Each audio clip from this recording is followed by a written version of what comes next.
It is March 9th, 2016. This is the Watchman News, and I'm Mike Callahan. Today, I have received a letter in my email that's very interesting and I think very well written, and it's titled, Hate Baiting for Dollars, an open letter to the Southern Poverty Law Center. And it reads as this: To the Board of Directors, 50 years ago, it would have been unthinkable, even laughable, to believe that like-minded people who support the United States Constitution, the rule of law, and believe in government accountability would one day be characterized as anti-government. While George Orwell might be smiling in his grave, I'm at a loss to find the humor in it. I don't see anything funny about the 998 anti-government patriot groups you currently have listed on your website. Interestingly, you state that these anti-government groups do not necessarily advocate or engage in violence or other criminal activities, and that many anti-government groups are not racist. Well then, what's your problem? Apparently, it's about the groundless conspiracy theorizing these groups engage in. You know, all that talk about a new world order, globalization, UN Agenda 21, or all the crazy talk about the North American Union, an attempt to merge America with Canada and Mexico, all of which are well-documented facts. Then there are those baseless fears about gun confiscation and theories about the Jews working behind the scenes to control financial institutions and the government. Those are your words, not mine.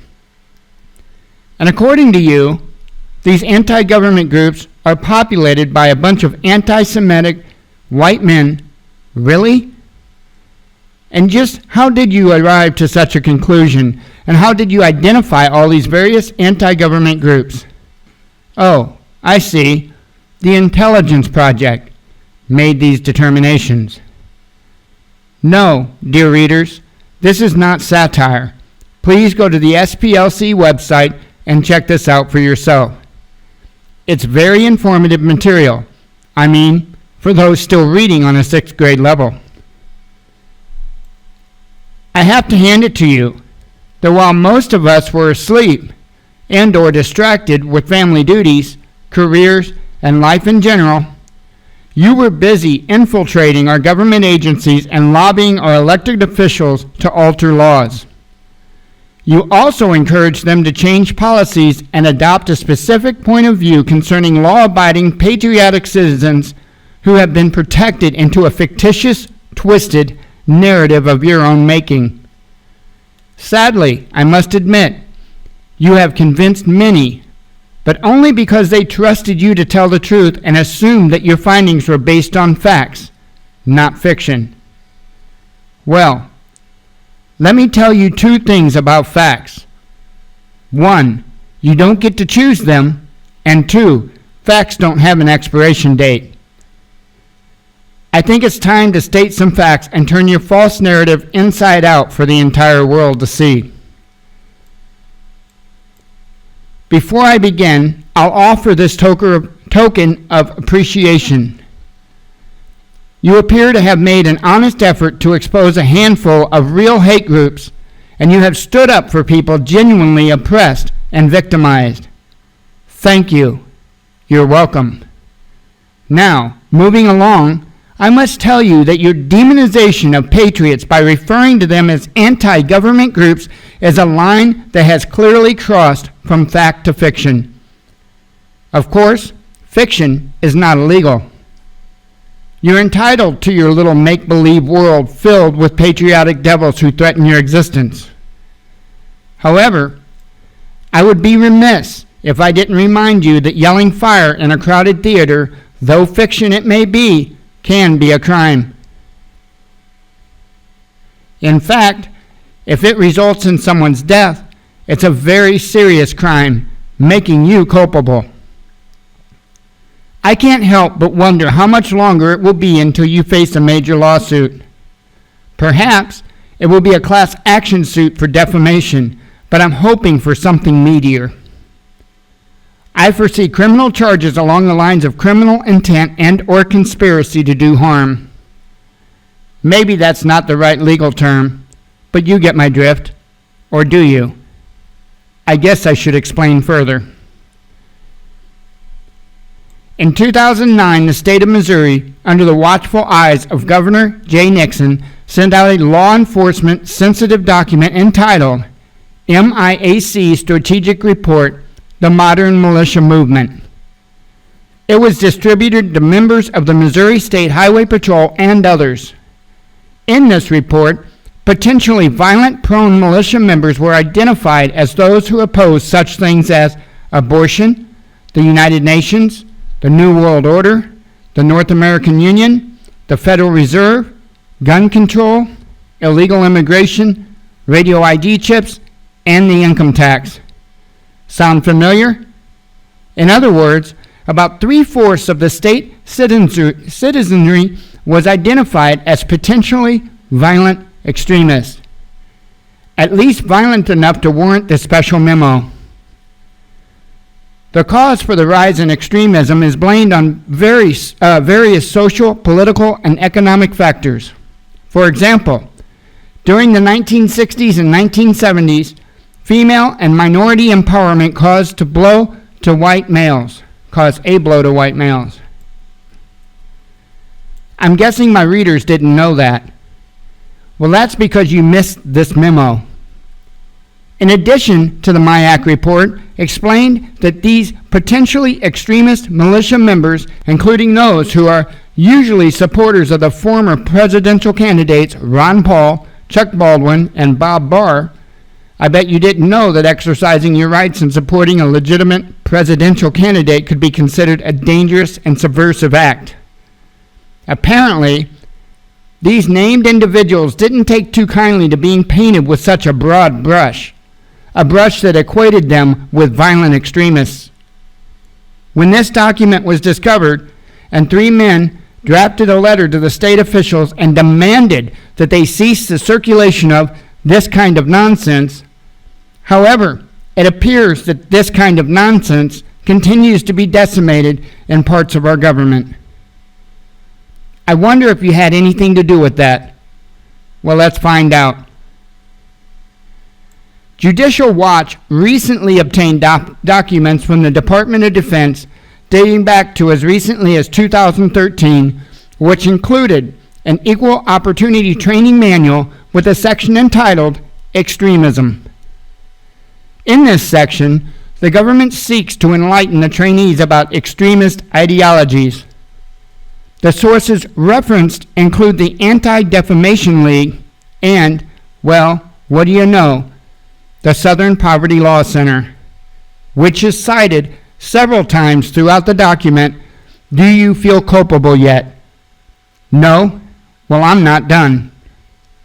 You see, the manual cites you as the authority when describing some of the characteristics of extremist groups.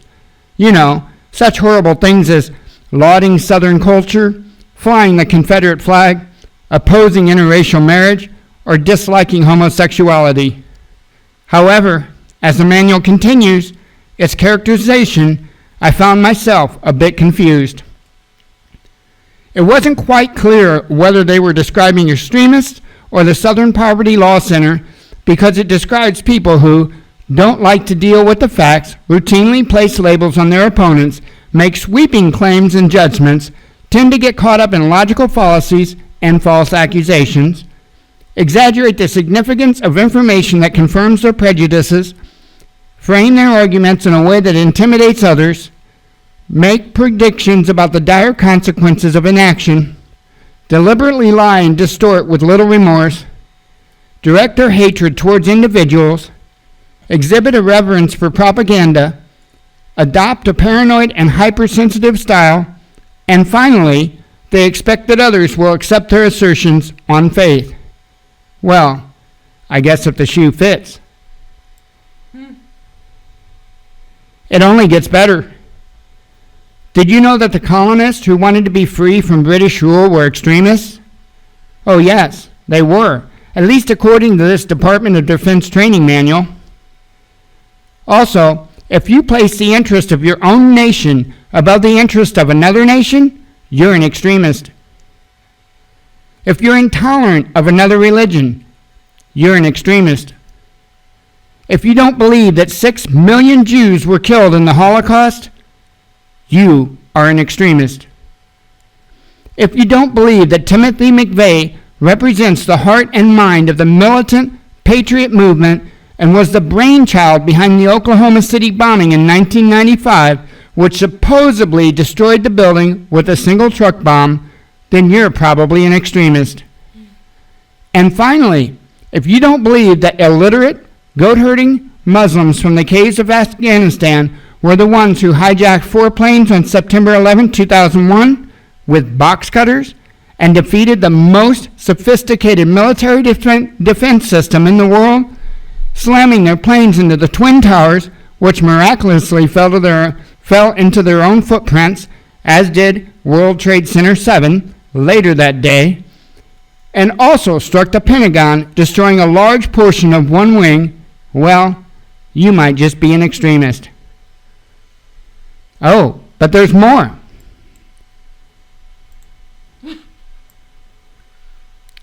Many extremists will talk of individual liberties, states' rights, and how to make the world a better place. Really? I mean, wow, that's shocking. How can we possibly tolerate a society filled with people who respect the rights of individuals and long to make the world a better place? Did you know that some extremist members also go into a military just to learn how to defend themselves and their ideals? And this is why military extremists present a threat to public safety? Tell me it isn't so. Had enough of this kind of nonsense yet? I know I have, so let me get to the point. On January 26, 2016, a loving husband, father, rancher, and American patriot was gunned down by law enforcement officers in a military-style ambush on a highway in southeastern Oregon. His name was Robert Finnicum. The general public hasn't been told all the facts in this case, but I will tell you a notable one. Neither Lavoie nor any passenger in his vehicle had committed or had been charged with a violent crime of any kind. His killing was unjustified. So, why did it happen? I'll tell you why. Because of people like you, who preach hate and yell fire where there is no fire. When government agencies cite you as an authority on extremism, they're allowing you to promote an alarmist narrative that doesn't really exist, but state and federal officials believe it does. The result is that law enforcement personnel tend to get all jacked up by your hate rhetoric. It makes them feel threatened, creating an emotional situation that incites aggression and anticipates violence. And in the case of Lavoie Finnicum, this preconditioning led to the unnecessary use of deadly force. I hope you're proud of yourself. There are 100 ways Lavoie could have been apprehended safely that day, but those ways were not given priority. Why? Because of you and others just like you. You're culpable in this man's death, and a portion of his blood is now on your hands and on the hands of all those who've been propagating your tripe. It leaves all of us with a nagging question. Why do you do this? I mean, are there really 998 anti-government patriot groups in the United States? Seriously. It sounds more like an oxymoron to me. Anti-government patriot? How asinine. Pardon my frankness, but I think you're a liar, a fraud, and disgrace to the very concepts of truth, justice, and law. And it's even worse than that. I think you're an anti-American propaganda machine hiding behind the color of law. I think you're deliberately embracing the strategy of tension that's an essential part of a very old game. One where a class of predatory vermin gets to exploit human weakness and credulity, for profit. So let's just call it by its real name: hate baiting for dollars. What a disgusting way to earn a living, presenting yourself as a do-gooder, all the while decimating your poison of hate under the cloak of darkness. Problem, reaction, solution. Then you laugh all the way to the bank. I think you're the real extremist who poses a clear and present danger to this nation, intending to do it harm. I can only hope that justice will soon be served and you'll be placed on America's list of enemy combatants. Though you may not hold a gun in your hand, you've been steadily wielding a force with much more powerful, the mighty pen. Well, you're not the only one who knows how to use one of those. Thankfully, the American people are waking up to your bag of tricks, and so are our elected officials and government agencies. Soon, they'll be kicking you out of their offices, and will stop citing you and others, like the ADL, as an authority on hate groups, because you're nothing of the sort. You're just self-appointed hate baiters. So, consider your intelligence project now exposed and discredited. Of course, in addition to profiting from hate, we know you really do hate some things. For example, you pretty much hate anyone who has an opinion. You hate dissent, discourse, and debate. You hate the idea of powerful people being held accountable for their lawlessness. You especially hate facts because they're a nuisance and get in the way of your false narrative. You hate everything that makes America strong, free, and independent. I also think you hate honest, hard-working people who achieve great things and enjoy success. I can only imagine what your idea of equality looks like. I suspect it's a condition where we're all equally poor, miserable, dependent, and subservient to a handful of predatory elitists. Well, let me tell you something. That's not America, and it will never be America. The world has already had its Bolshevik movement, and in case you've missed the memo, it was rejected. You thought you could destroy this country and the Constitution of the United States, but you failed. You failed because you didn't understand that the rights and ideals protected and expressed in that great document are not merely written on paper, they're also written on our hearts and minds. Those rights and ideals are also encoded in our generational DNA and cannot be altered, not by you, not by anyone. In spite of all your hate baiting, patriotic American citizens are rising to defend their liberties and ensure that the U.S. Constitution continues to be the supreme law of the land. Now, let me offer an olive branch. Should you decide to turn from your path of self-serving hate and experience of change of heart, we would be glad to have you join us. Have a blessed day. That was written by C. Jones, artist, free thinker, and patriot, March 2016.